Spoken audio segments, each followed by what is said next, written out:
Vamos começar a aula para dar tempo de pelo menos a Nicole descobrir qual é o título antes dela sair.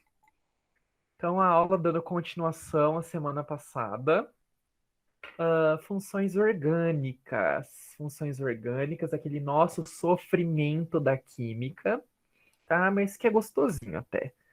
Então, nós vimos que as funções são aqueles grupos de compostos com comportamentos similares.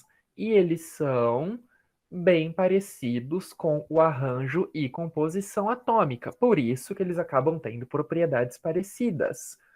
Então, funções idênticas costumam ter tendências de solubilidade, temperatura de ebulição, interações intermoleculares, reatividade específicas, certo?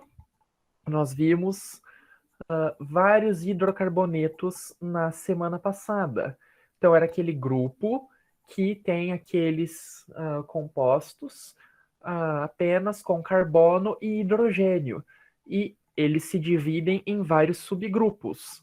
Apesar dos subgrupos, eles têm características comuns, como baixíssima polaridade. Então, a gente considera basicamente apolar todas essas moléculas. Fazem interações do tipo Van der Waals, que são a forma mais fraca de interação entre moléculas. Como são apolares, têm tendência a dissolver em óleos e gorduras e são repelidos da água.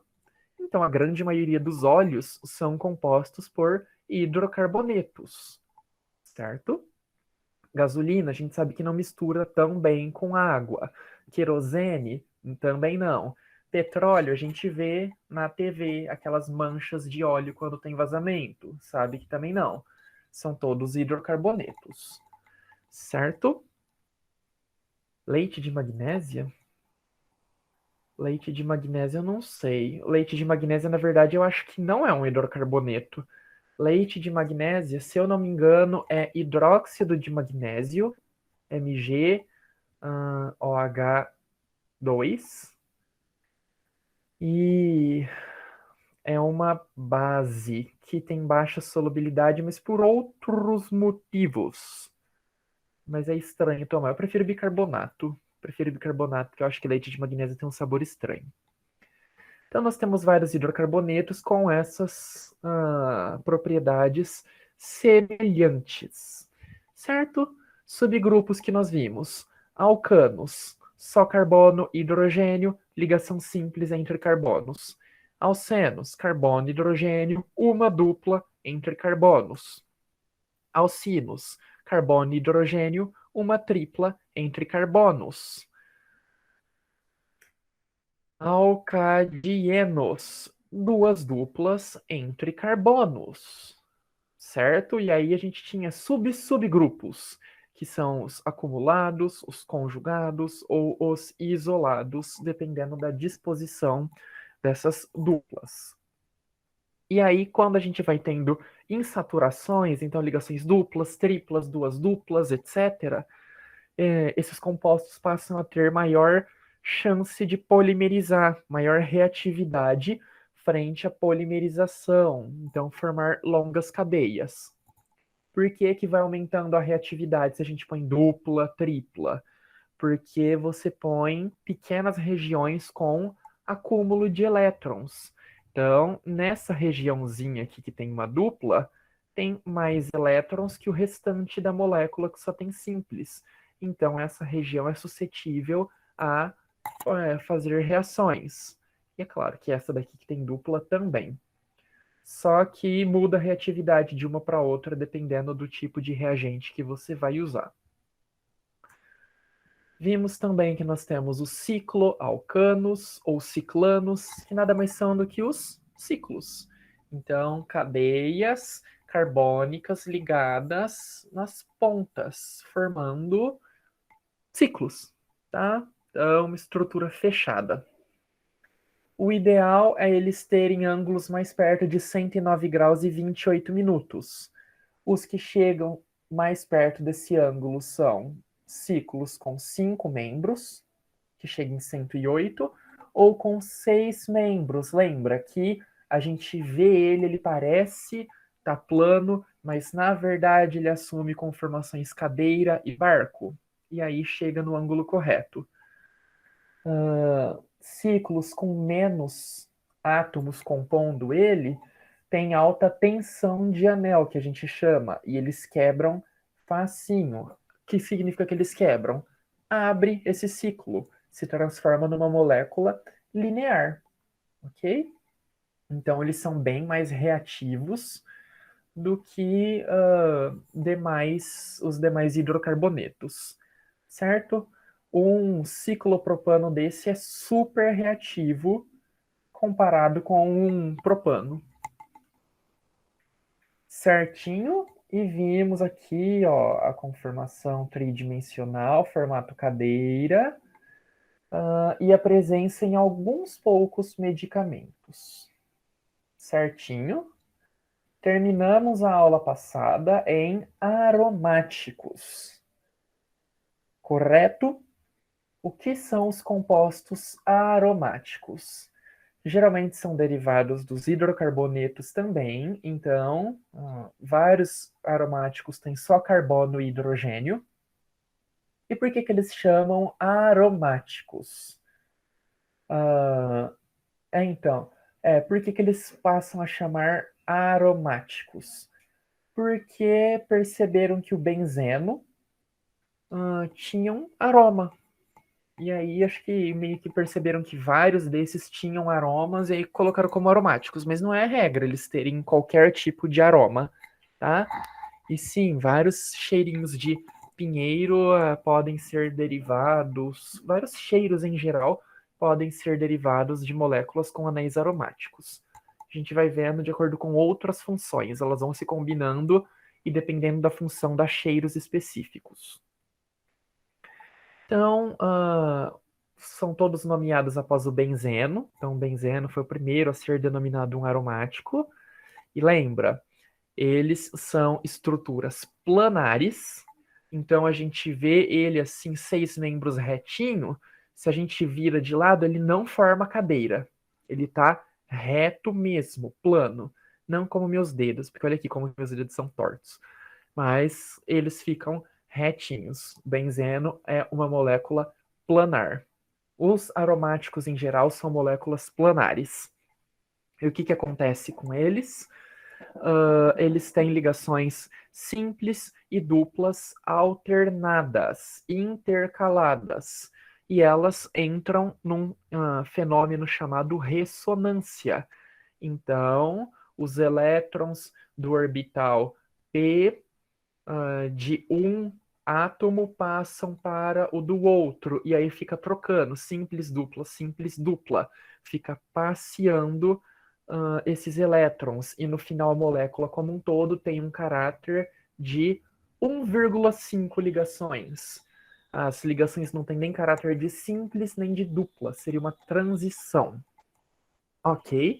E essa deslocalização eletrônica, como assim? Não está nem aqui nem aqui. Eles estão passeando o tempo todo numa ultra velocidade.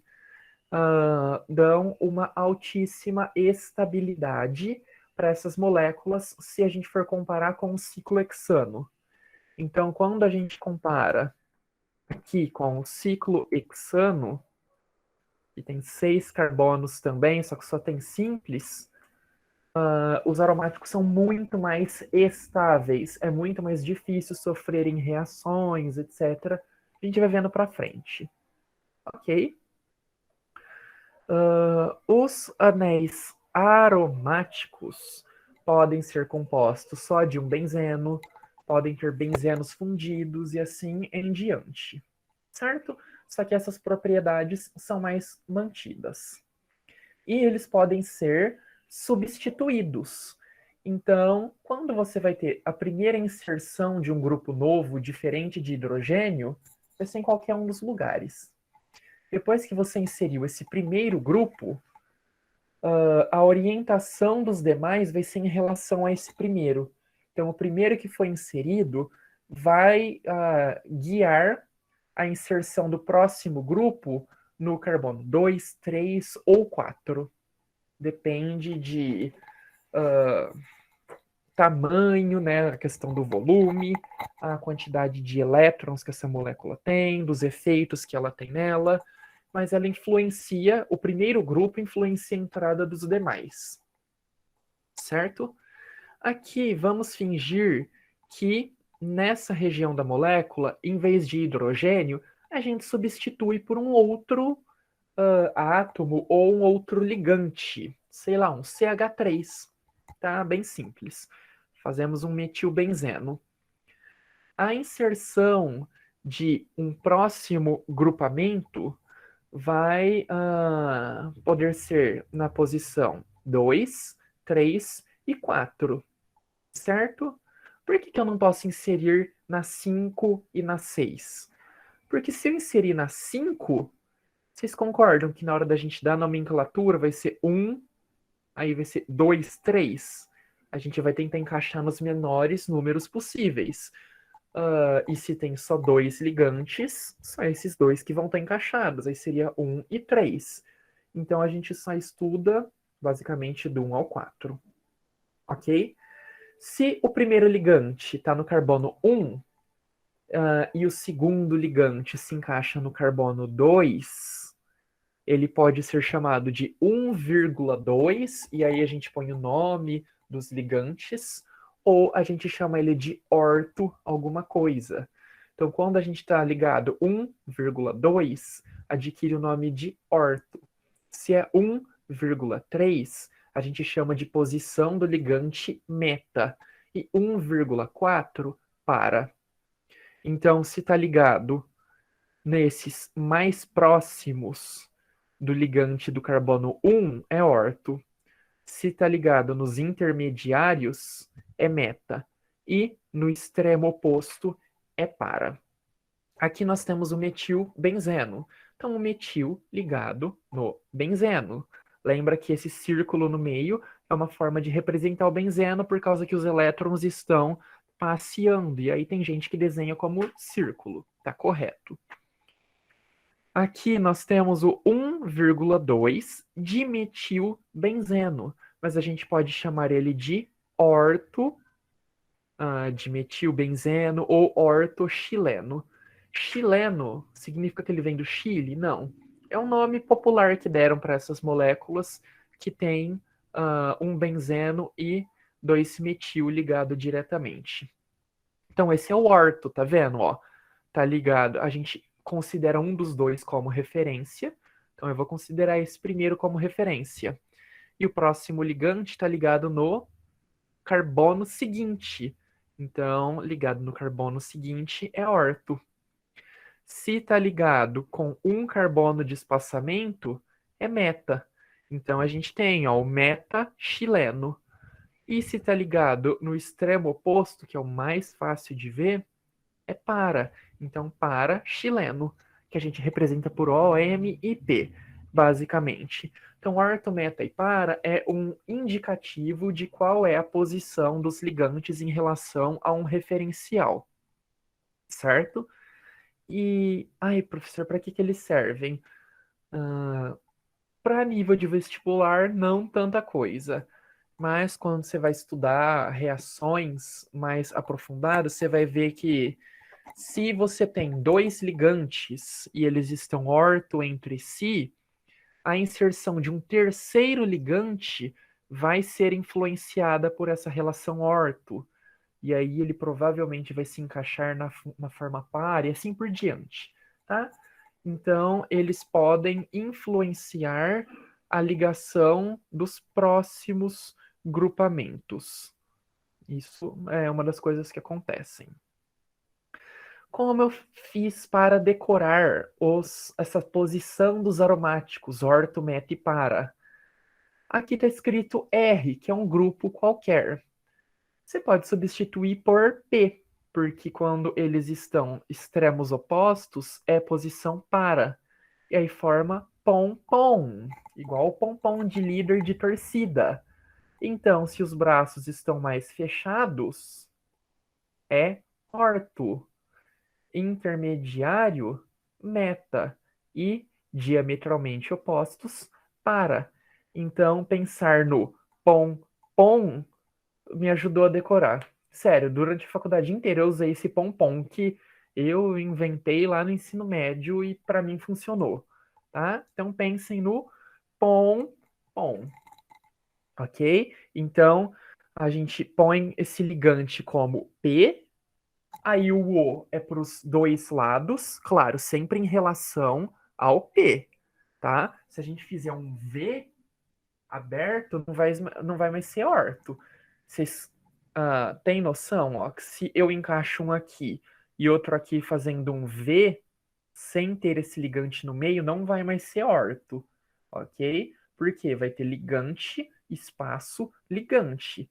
E aí seria considerado meta, ok?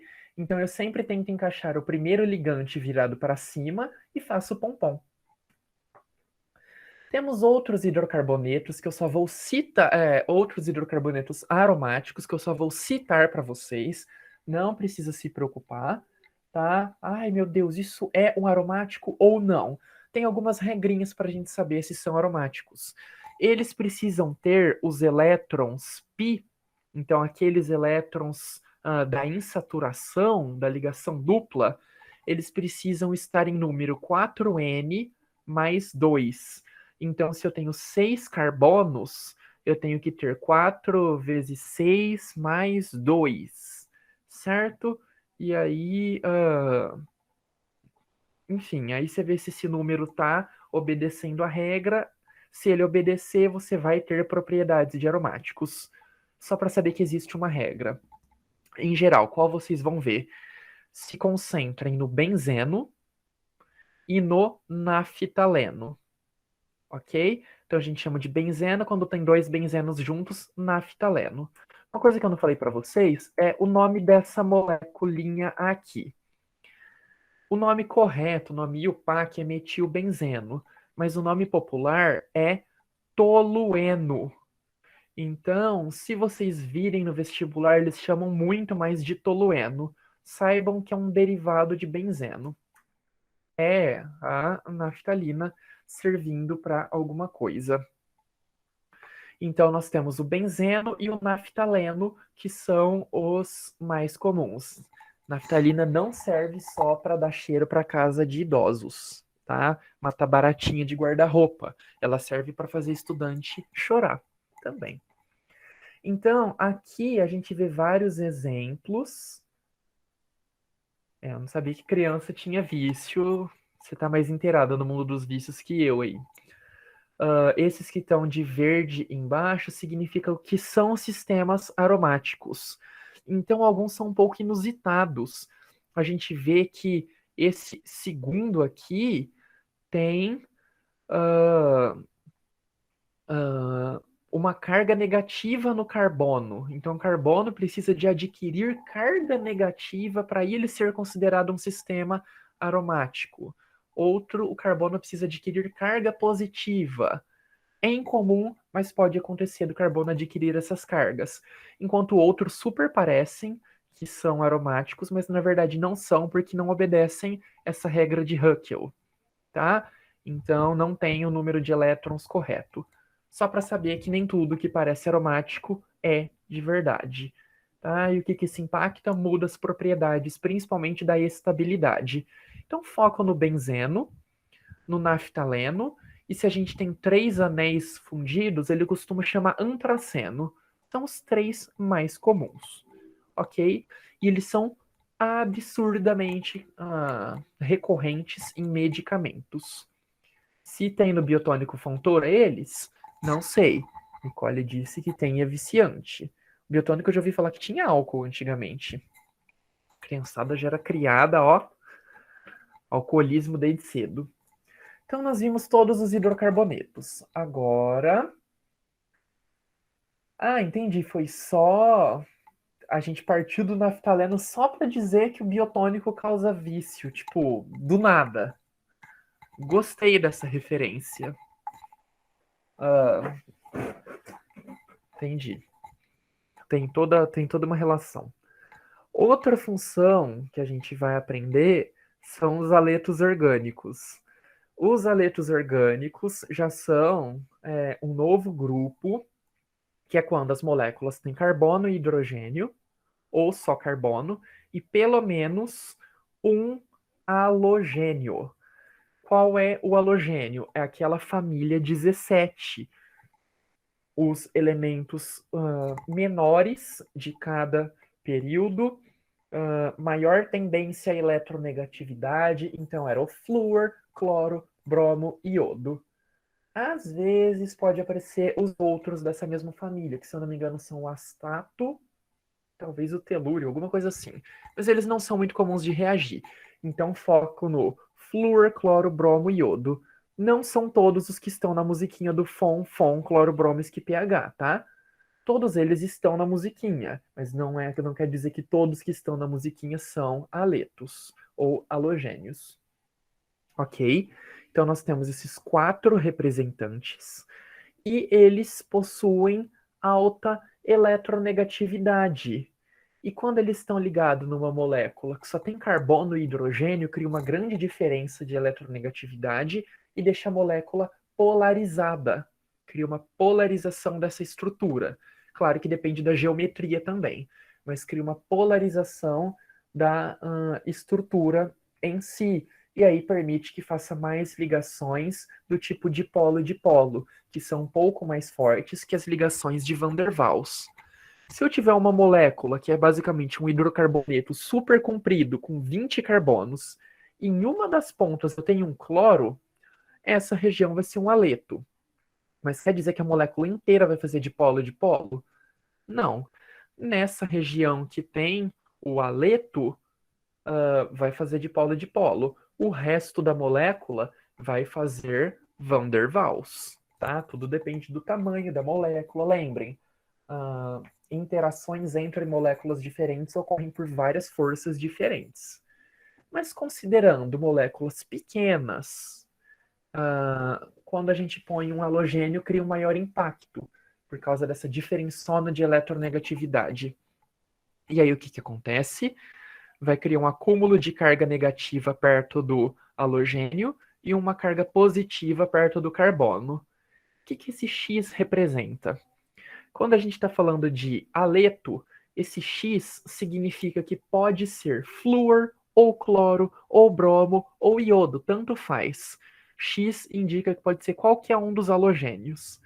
Em geral, quando a gente usa X, a gente está representando esses halogênios. Mas prestem atenção nos exercícios, porque pode ser que só deu a louca na pessoa, ela pôs um X, mas na verdade quer dizer qualquer grupo.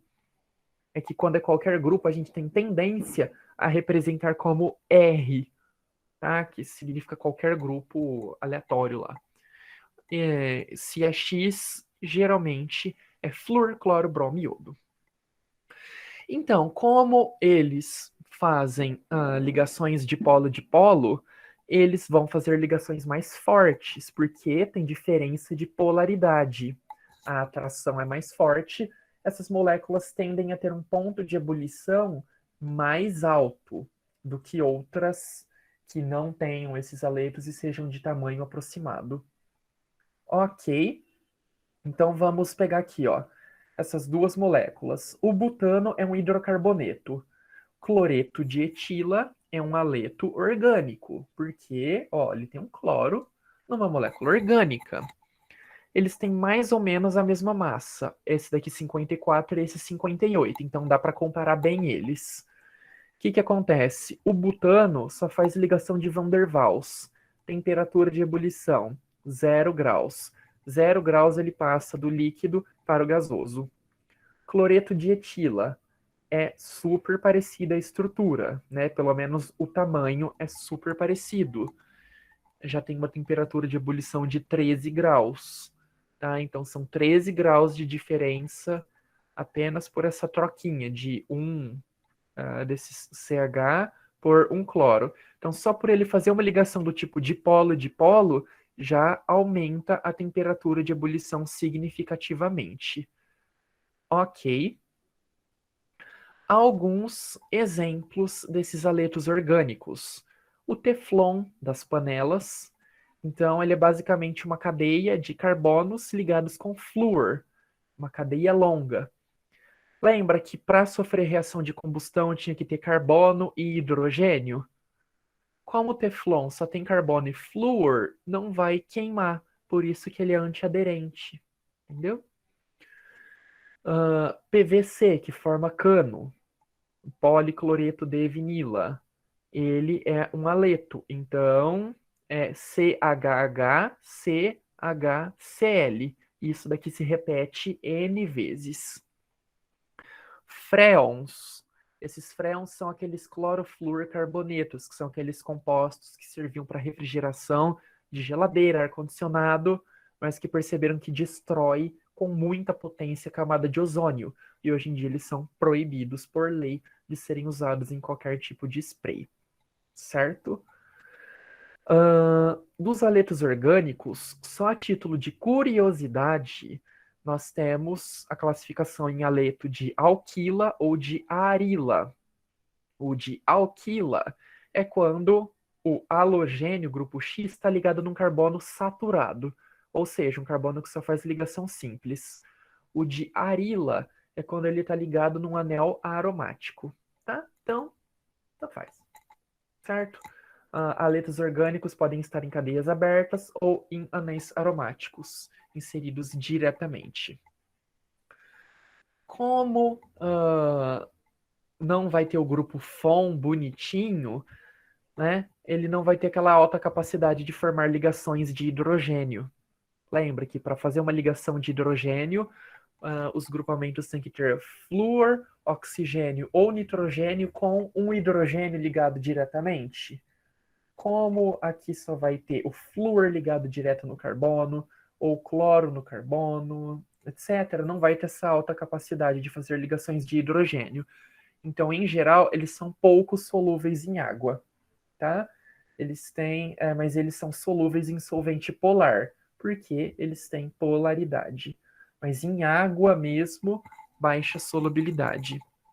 Regras de nomenclatura deles. Você põe aqui, você põe tipo politetrafluormetileno. Então você vai chamar de cloreto de metileno, fluoreto de etila, cloreto de metila, brometo de propila. Então você põe o nome do átomo, então se é um cloro, cloreto, bromo, brometo, iodo, iodeto, de, aí et, que você conta os carbonos, e termina com ila. Então, cloreto de ila. É assim que se dá a nomenclatura para os haletos orgânicos. E eles também podem ser mono ou poli substituídos. O que significa isso? Que você pode ter um haleto só inserido na molécula ou vários. Tá? Só isso.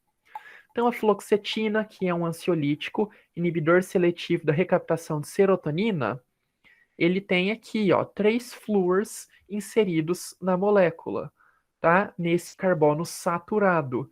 Então, aqui, ó, é um poli. Ele é polissubstituído. A brodimoprima, que é um tipo de antibiótico, tem um bromo só inserido direto no anel. Então, ele é um mono. Ele seria um haleto de arila monossubstituído. Sertralina, que é parente da fluoxetina, ansiolítico também. Tem cloros, 2 cloros ligados diretamente no anel. Olha que o tanto de anel aromático que tem. Ó, esse anel aromático, anel, anel, anel, anel, esse não é, esse daqui é um ciclo. Anel, aqui anel, anel. Levotiroxina, que é um hormônio, é o nosso hormônio que a tireoide produz, o T4. Tem gente que tem hipotireoidismo e precisa tomar. Ele é igual o hormônio natural. E por que que ele chama T4? Ele tem 4 iodos na estrutura. Então, ó, 1, 2, 3, 4. Tetra substituído. Agora eu não vou lembrar o nome certinho. É tetraiodo. Enfim, não vou lembrar agora o nome. Se eu lembrar depois eu falo. Mas, então, nós temos flúor, bromo, cloro e iodo aparecendo em moléculas super importantes da nossa vida. E agora a gente vai encarar essas moléculas porque meu computador não quer mudar o slide. Ah, tá. Outro grupo. Agora é mais um grupo. Os fenóis. Fenol é quando você tem uma hidroxila, ou seja, um OH, ligado diretamente no anel aromático. Ele tem que ser diretamente no anel aromático, não pode ser separado por um carbono perto do anel aromático, não, ele tem que ser ligado no anel aromático. Geralmente eles são mais ácidos do que as outras funções orgânicas, não são super ácidos não, mas em vez de ter um pH 7, eles têm um pH 5, tá? Não é super ácido, mas é um pouco mais ácido. E quando eles são pequenos, eles são tóxicos para bactérias, tá? Só quando eles são bem pequenos. Então, vários são usados em desinfetante. Se a gente pega o ortocresol, o metacresol e o paracresol e mistura eles, forma a creolina, que é um desinfetante. Se a gente pega esse catecol ou benzeno 1, não é esse, é esse. Benzeno 1,3 diol, a gente vai achar ele na composição de vários desinfetantes, certo? Então, eles ajudam a matar bactérias quando eles são pequenos. Se tem uma cadeia de carbonos de expansão neles, aí eles já perdem essa capacidade, eles já deixam de ser tão tóxicos. Tanto é que vários medicamentos têm esse grupo, ok? São tóxicos? Não necessariamente, porque a cadeia é maior. Aqui nós estamos mostrando fenóis pequenos, tá? Então, ó, essa é a função fenol. Esse é o menor fenol de todos, um benzeno com uma hidroxila.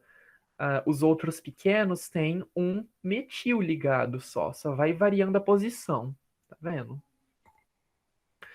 que acontece? Como eles têm hidroxila, eles podem fazer ligação de hidrogênio.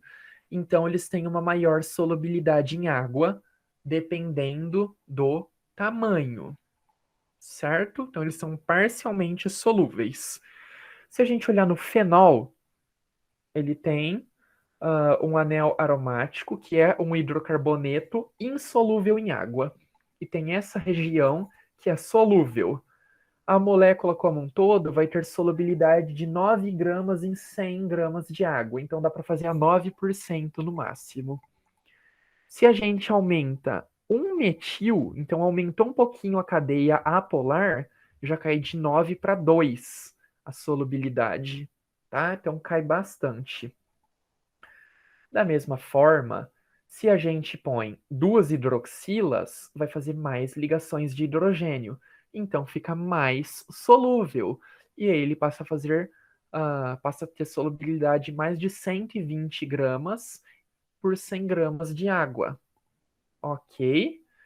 E se a gente vai aumentando os sistemas aromáticos? Deixa muito apolar essa região, cai abruptamente a solubilidade, 0,07 gramas por 100 gramas de água. Baixíssima solubilidade dele no final. Certo? Então tudo depende do grupo, do crescimento, etc. Como eles são compostos por anel aromático, eles têm muito mais estabilidade do que ciclos. E isso permite que eles interajam com mais força. Um anel é plano, o outro também, um encaixa em cima do outro, fazendo tipo um sanduíche, e os oxigênios fazem ligação de polo entre si. Tá? Então forma tipo um sanduíche, eles empacotam e interagem super bem. E aí a temperatura de ebulição deles aumenta. Então, quanto mais sistemas aromáticos, ó, a gente tem o fenol. Para o 2-nafitol, olha aqui, aumenta em mais de 100 graus a temperatura de ebulição. Por quê? Aqui tem dois sistemas aromáticos que encaixam melhor. Aumenta a superfície para fazer ligações de Van der Waals. Certo? Esse daqui, por que que ele tem ponto de ebulição maior do que o fenol? Porque por ter esse metil, ele pode fazer um pouquinho a mais de ligação de Van der Waals. E aí amplia essa região. Esse daqui, por que que aumentou também? Porque ele pode fazer duas ligações de hidrogênio com moléculas vizinhas. E aumenta o ponto de ebulição também. Então, no fenol, basicamente qualquer coisa que você põe no fenol vai aumentar a temperatura de ebulição dele, certo? O que tem que prestar mais atenção é na solubilidade. E nomenclatura. A gente dá o nome da molécula normal e termina o nome dela com fenol. Lembra que hidrocarboneto a gente termina com o, então tipo metano. Aí, se é um fenol, vai ser tipo 2-metilfenol, porque o fenol vai ser a cadeia principal agora. Qualquer coisa que tiver ligada vai ser radical. Então, 2-metilfenol. Não sei o que lá, não sei o que lá, fenol, não sei o que lá, não sei o que lá, fenol. Se ele tiver várias hidroxilas, ainda é função fenol, mas você pode dar o nome de diol, porque tem um ol aqui e outro ol, aí 2-ol, diol, tá? Só frescuritia. Mas em geral vocês não vão ter que dar nome disso. Aqui nós temos alguns exemplos deles. Então nós temos o isoproterenol, que é para quem tem o coração que bate fraco. Ele tem, ó, função fenol. Então, fenol, fenol, tá? Basicamente a gente chama de diol. Não chega a ser tóxico, porque aumenta a cadeia. Então, não é um fenol tóxico, não por esse motivo. Amoxicilina é um antibiótico. Olha, tem a função fenol. Ela é um antibiótico porque ela tem fenol? Não, é por outras ações. Lembra, o fenol só é bactericida quando a cadeia é pequena. Aqui a cadeia já cresceu. Ele tem mais a função antibiótica por causa dessa região aqui, ó, tá vendo? Que tem um ciclo de 4 membros instável.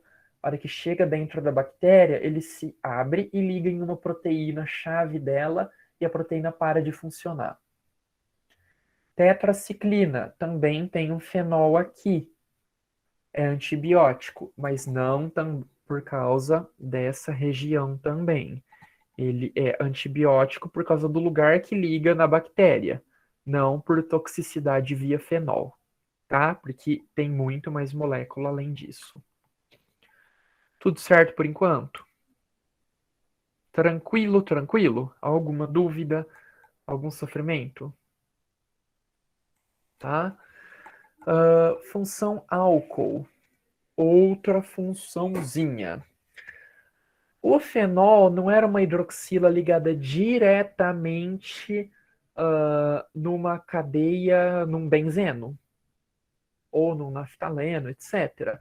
O álcool é quando tem uma ou mais hidroxilas em carbono saturado.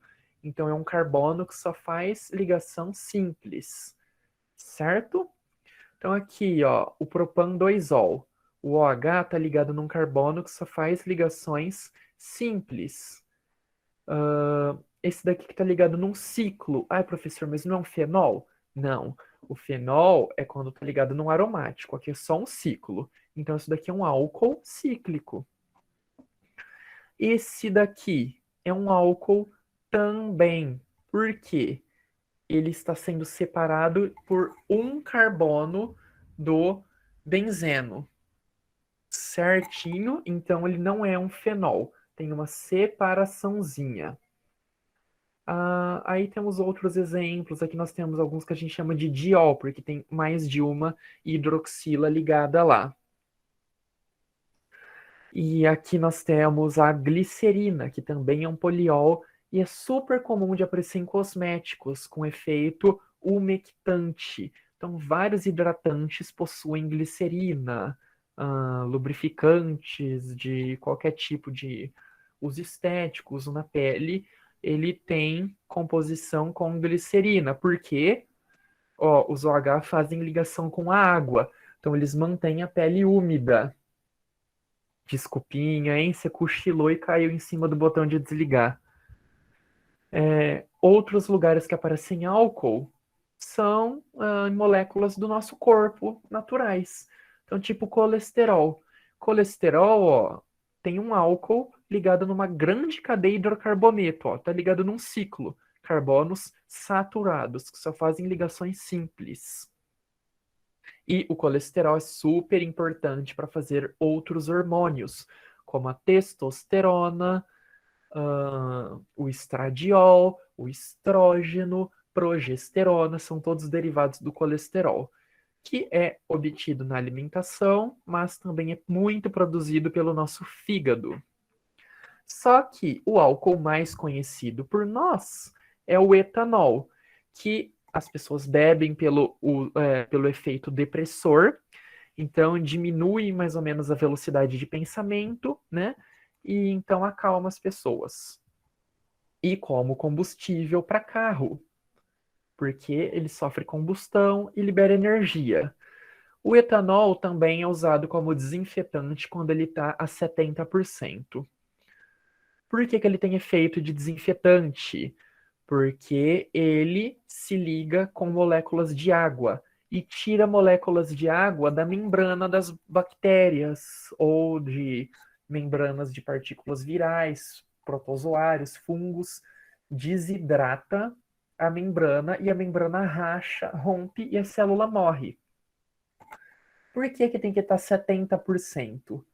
Tem que ter o tempo dele agir. O etanol evapora muito rápido. Se você põe etanol 100%, ele evapora tão rápido que não dá tempo de desidratar as células da bactéria para elas morrerem. Se você põe muito pouco, ele fica exposto lá, mas não tem a quantidade certa para desidratar. Então, 70% é o equilíbrio perfeito entre o tempo de evaporação e a capacidade de desidratação. Então, usar álcool 90% mata mais bactérias?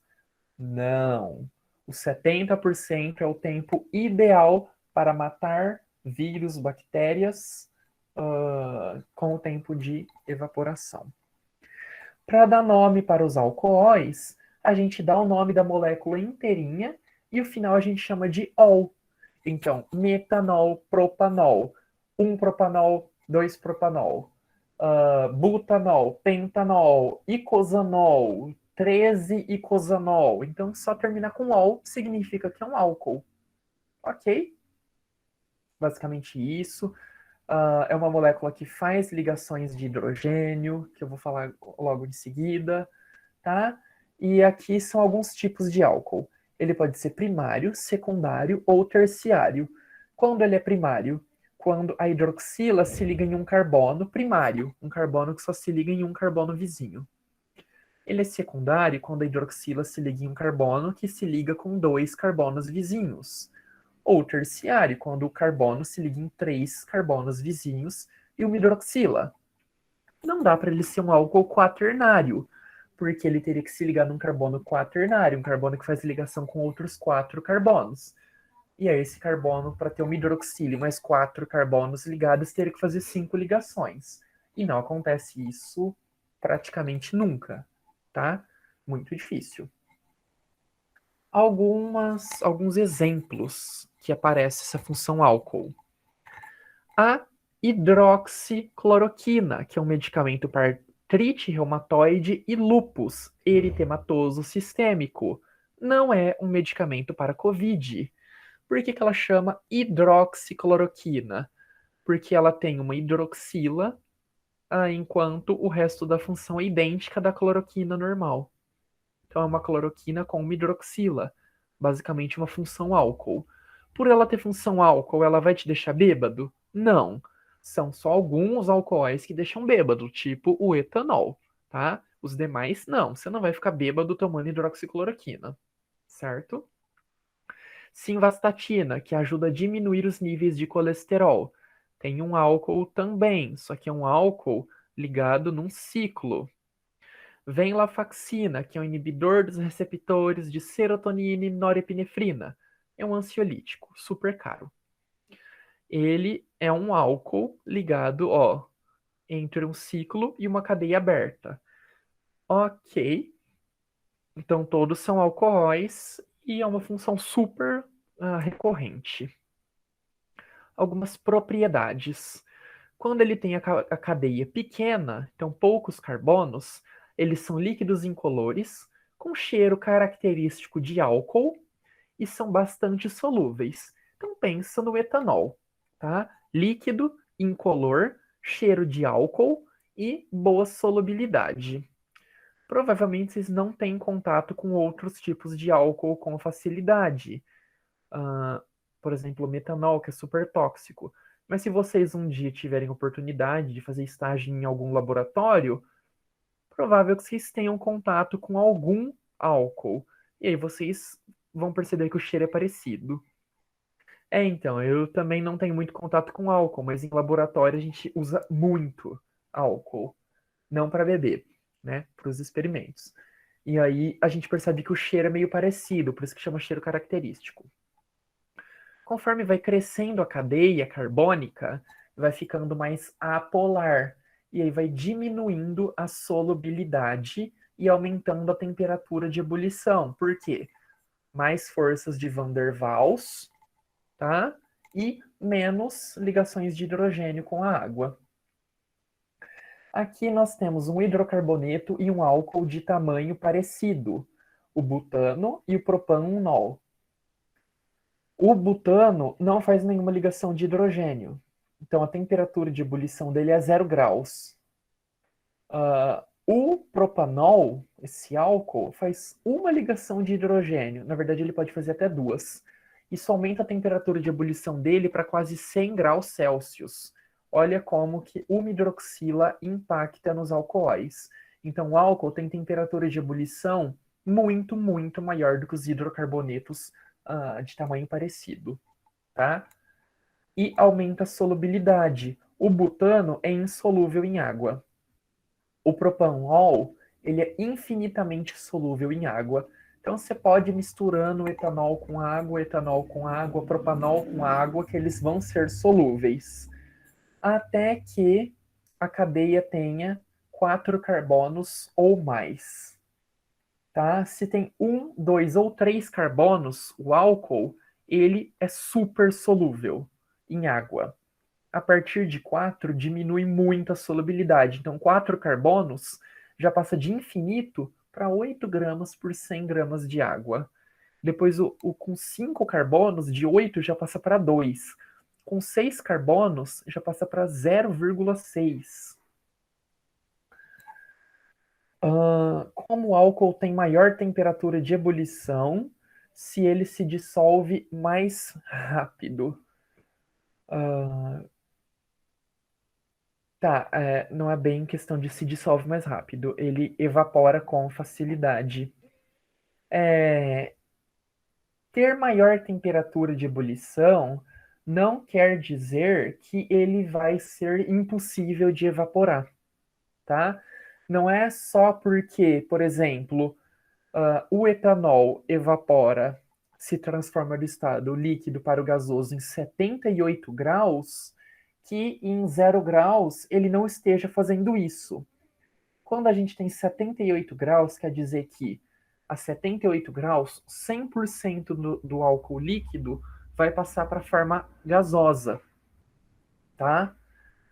Enquanto abaixo de 78 graus é uma porcentagem menor.